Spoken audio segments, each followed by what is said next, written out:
Hello,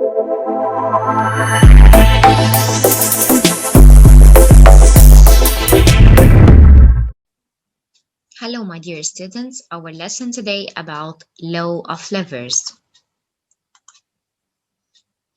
We have learned in the previous lesson that any lever it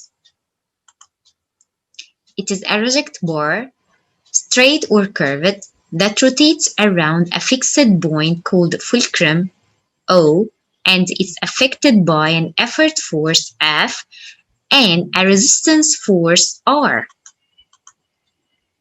There is a relation between an effort force and the resistance force is called law of levers.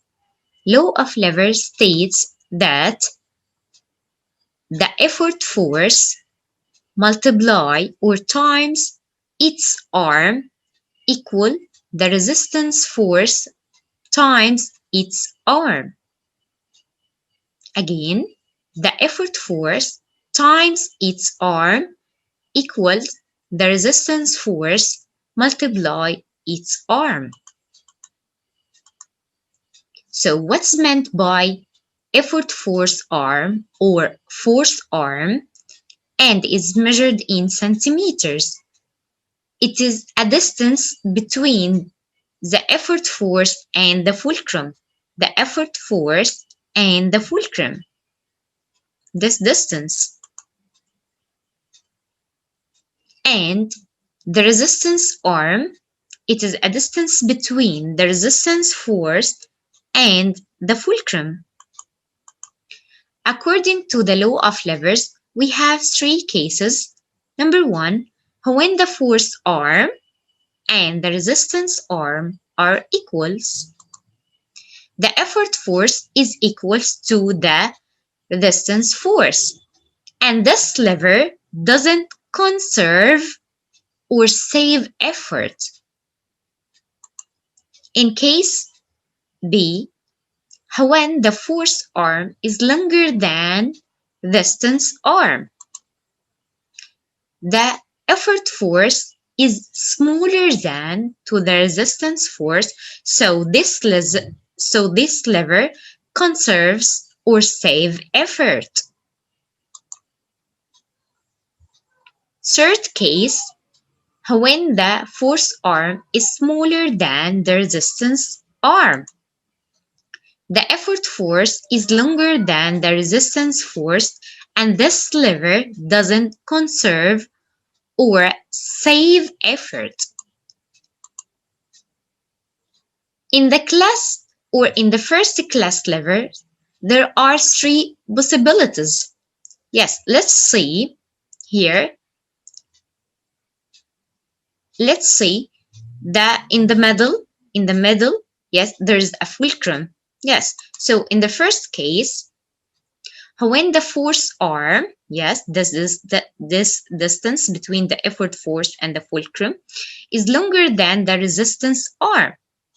So in this case, so this lever, yes, super, it conserves the effort and has a mechanical benefit. Like, or for example, the crowbar and the hammer claw. In the second case, when the force arm, yes, equal the resistance arm, so it doesn't conserve the effort and has no mechanical benefit for like seesaw and a balance or seesaw balance. In the third possibility, yes, when the effort or the force arm is shorter than the resistance arm, so this lever doesn't conserve or save effort and has no mechanical benefit. For example, pedal. So when the lever conserve or save effort, so it has a mechanical benefit.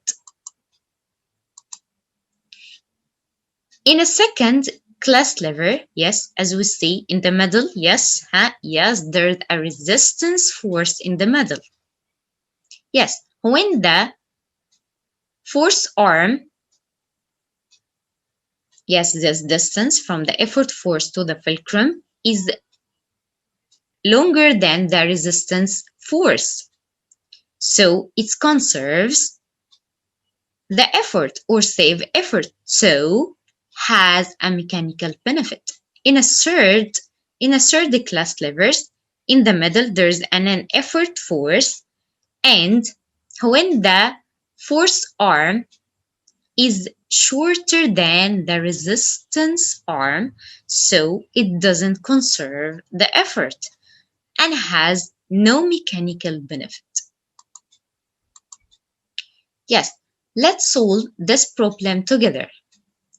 The length of the force of crowbars is 100 centimeter, and the length of the resistance arm is 15 centimeter.